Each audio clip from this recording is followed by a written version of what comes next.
हम लोग अभी साहित्य, वैदिक काल के जो स्रोत हैं, इसमें साहित्य को समझ रहे हैं, और साहित्य में जो वैदिक साहित्य है इसको समझ रहे हैं। वैदिक साहित्य के 4 अंग हैं। पहला है वेद, ऋग्वेद से लेकर के अथर्ववेद तक, सामवेद, यजुर्वेद। सभी वेद के, जैसा कि आपको पता है, सभी वेद के अपने अपने ब्राह्मण हैं, और सभी जो ब्राह्मण हैं इनका स्वरूप वेदों के स्वरूप से भिन्न है। फाइन। तो ब्राह्मण की चर्चा करें इसके पहले हम लोग वेदों की चर्चा करते। थोड़ा सा आप में से किसी को वेद की कोई पंक्ति याद है? तो आप सबों को याद होगा, यस, गायत्री मंत्र। यह गायत्री मंत्र ऋग्वेद के 3 मंडल में विश्वामित्र द्वारा रचित है। एक शब्दशः जो अर्थ होता है ओम भूर्भुवः, तो इसके अर्थ 99.9% लोगों को पता नहीं होता है। 10 में से 9 पंडितों को इसका अर्थ नहीं पता है। 10 में से 9 पंडित इसके प्रसंग को नहीं बता सकते हैं। 10 में से 9 पंडित इसके, लेकिन सबको पता है कि गायत्री मंत्र से ही होगा। अर्थ नहीं पता, हम क्या भगवान से बोल रहे हैं नहीं पता, बस बोले चले जा रहे हैं, ओम भूर्भुवः स्वः तत्सवितुर्वरेण्यं भर्गो देवस्य धीमहि।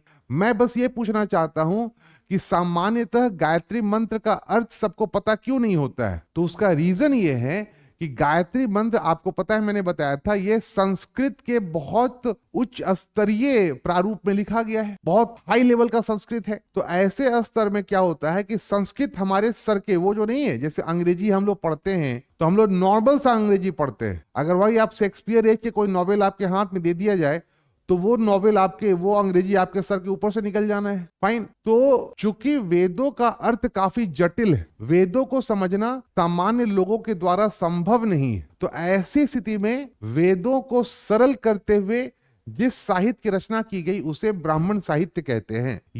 इसे वेदों का भाष्य या टीका भी कहा जाता है। कि ब्राह्मण क्या है भाई? तो ब्राह्मण जो है वेदों का सरलीकृत रूप आप कह सकते हैं। और ये किस संस्कृत में होगा? ये दैविक संस्कृत में होगा या लौकिक संस्कृत में होगा? तो ये आपको लौकिक संस्कृत में है। तो सरल तरीके से कहा जाए तो इसको, जो ब्राह्मण है, इसको वेदों की टीका या भाष्य कहते हैं। टीका या भाष्य। टीका और भाष्य को समझ लीजिए, ये थोड़ा सा डिफरेंट है। देखिए, मान लीजिए हमने कोई 200 पन्नों का किताब लिखा। उस 200 पेज के किताब को आपने 50 पन्नों में, 50 पेज में आपने उसका संक्षिप्तीकरण कर दिया, जिस्ट लिख दिया 50 पेज। तो वैसे ग्रंथ को हम क्या कहते हैं? टीका कहते हैं। तो टीका जो है वो मूल ग्रंथ से, मूल किताब से क्या होता है?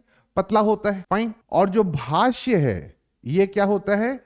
तो इसमें इस 200 पन्नों को 400 पेज करके, 500 पेज करके, 300 पेज करके, मतलब इसमें इस किताबों को सुदाहरण समझाया जाता है, उदाहरण के साथ। फाइन।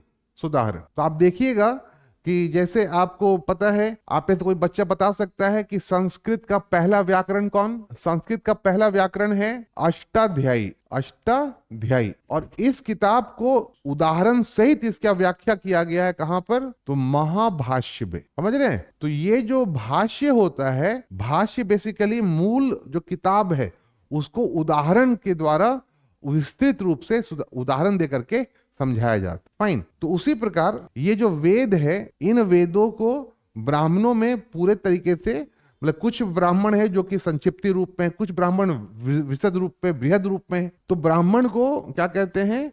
तो ब्राह्मण को वेदों का टीका या भाष्य कहते। क्लियर? तो वेदों में प्रार्थनाएं, ये तो क्लियर होगा। वेदों में क्या है भैया?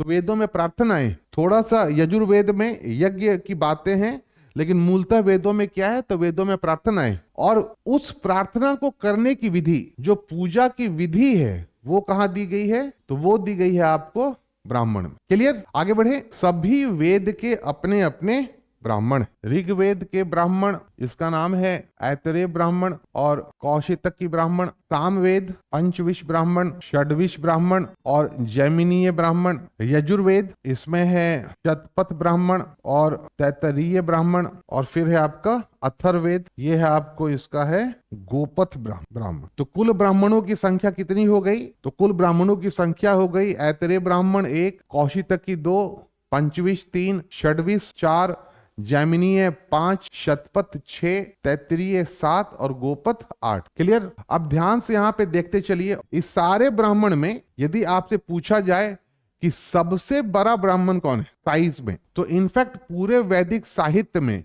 कुल जो 31 किताबें हैं, पहले नंबर पे है ऋग्वेद, सबसे बड़ी ग्रंथ है, और दूसरा ब्राह्मणों में सबसे इंपॉर्टेंट जो ब्राह्मण, सबसे बड़ा जो ब्राह्मण है वो है आपको शतपथ ब्राह्मण। सबसे महत्वपूर्ण भी है और सबसे बड़ा भी है शतपथ ब्राह्मण। इसके बाद पूछा जाए कि सबसे छोटा ब्राह्मण कौन है, साइज में सबसे छोटा, आकार में सबसे छोटा ब्राह्मण कौन है, तो आकार में सबसे छोटा ब्राह्मण है आपका स्मॉलेस्ट गोपथ ब्राह्मण। गोपथ, यहाँ पे देखिए अथर्ववेद एकमात्र ऐसा वेद है जिसका सिर्फ एक ब्राह्मण है एंड दैट इज गोपथ ब्राह्मण। ठीक है, तो इसलिए गोपथ की नई जानकारी उपस्थित जरूरी है। दूसरा ब्राह्मण में जो सबसे इंपॉर्टेंट ब्राह्मण है वो है आपको कौन सा है, तो एक नंबर पे तो आपका शतपथ ब्राह्मण है, शतपथ ब्राह्मण। दूसरे नंबर पे जो सबसे महत्वपूर्ण है उसका नाम है ऐतरेय ब्राह्मण।